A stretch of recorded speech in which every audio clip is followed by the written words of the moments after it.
5 महिन्यानंतरही विशाळगडावर संचारबंदी कायम आहे। हिंसाचारामुळे 14 जुलैपासून विशाळगडावर संचारबंदी लावण्यात आली होती आणि पर्यटकांसाठी विशाळगडचे दरवाजे सुद्धा बंद आहेत। संचारबंदी उठवण्याची स्थानिकांनी मागणी केलेली आहे। 5 महिने आता उलटलेत आणि अजूनही विशाळगडचे दरवाजे हे बंदच आहे।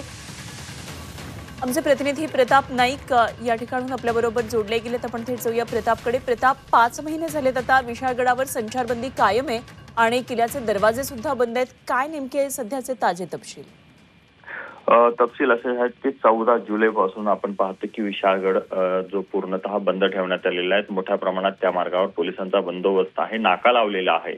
त्यामुळे गडावरील लोकांशिवाय कोणालाही त्या ठिकाणी सोडलं जात नाही। गेल्या 5 महिन्यापासून त्या ठिकाणी आपण पाहतो की संचारबंदी असल्यामुळे ती संचारबंदी उठवावी अशा प्रकारची मागणी विशाळगडवरील नागरिकांची आहे। तर दुसरीकडे आपण पाहतो की हिंदू समाजाने मात्र त्या गडावर असणारे जे अतिक्रमण आहेत ती काढावीत अशा प्रकारची मागणी आजही लावून धरलेली आहे। त्यामुळे आपण पाहतो की प्रशासनाने ही संचारबंदी उठवायला सध्या कुठल्या प्रकारची भूमिका मांडलेली नाहीये। पण एकूणच आपण पाहतो की तब्बल 5 महिन्यानंतर देखील विशाळगडावर संचारबंदी असल्याचं दिसून येत आहे।